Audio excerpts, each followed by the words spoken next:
Dia, quinto ano, vamos começar a nossa aula de hoje. Hoje a nossa aula é de História.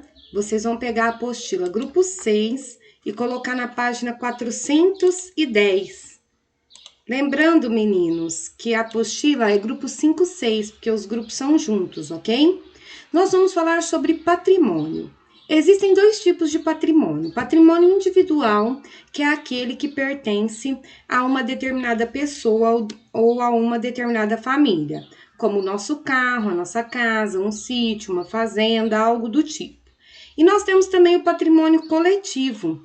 O patrimônio coletivo é aquele que pertence a várias pessoas, a todas as pessoas de uma sociedade, como, por exemplo, uma praça pública, aqui em Guaíra, o Lago Maracá, a igreja, as escolas públicas, os postos de saúde. Então, nós temos o patrimônio individual, o patrimônio coletivo e também o patrimônio cultural. O patrimônio cultural é aquele que, de certa forma, ele tem uma importância na cultura de um povo, combinado? Continuando, o patrimônio cultural, ele pode ser um patrimônio material, ou seja, um lugar, uma igreja, uma cidade, uma casa, uma estátua, uma obra de arte, um sítio arqueológico, ou ele também pode ser um patrimônio imaterial. E aí, nesse caso, nós estamos falando sobre as manifestações, como uma dança, no caso a capoeira, como, por exemplo, uma festa, como a festa da Folia de Santo Reis, que acontece todo final de ano, como as festas juninas, que também fazem parte do patrimônio cultural do povo brasileiro, como o Festival de Parintins, o Carnaval. São exemplos de patrimônios culturais e materiais, combinado? Agora, eu quero falar para vocês sobre dois órgãos muito importantes, que é o IPAM e a Unesco. O IPAM, que é o Instituto do Patrimônio Histórico e Artístico Nacional, ele cuida de todos os patrimônios históricos do Brasil.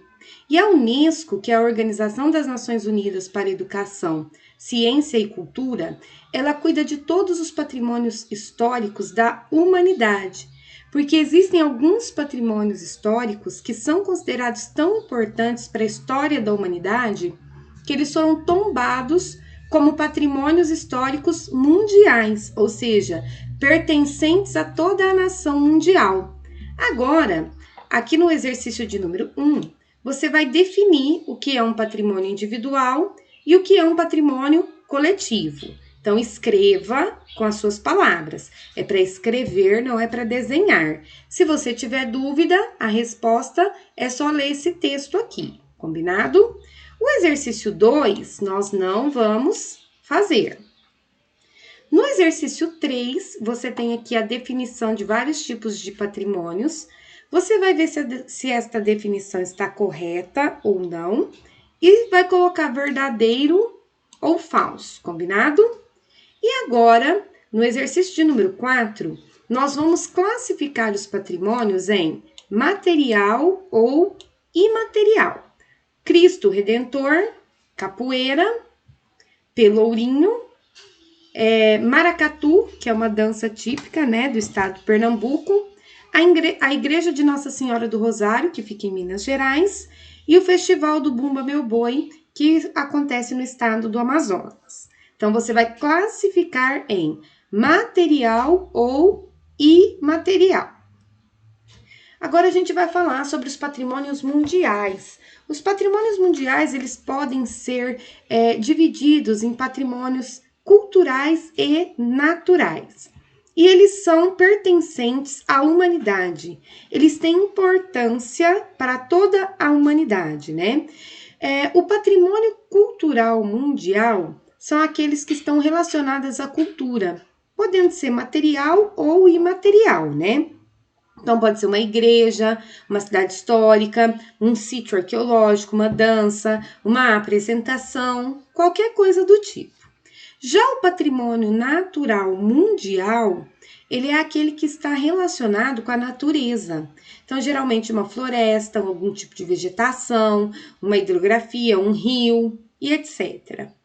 Aqui nós temos alguns exemplos, como por exemplo, a cidade de Ouro Preto que fica aqui no estado de Minas Gerais, no Brasil, ela é considerada um patrimônio histórico mundial. Por quê? Porque ela conta toda a história do achado do ouro brasileiro.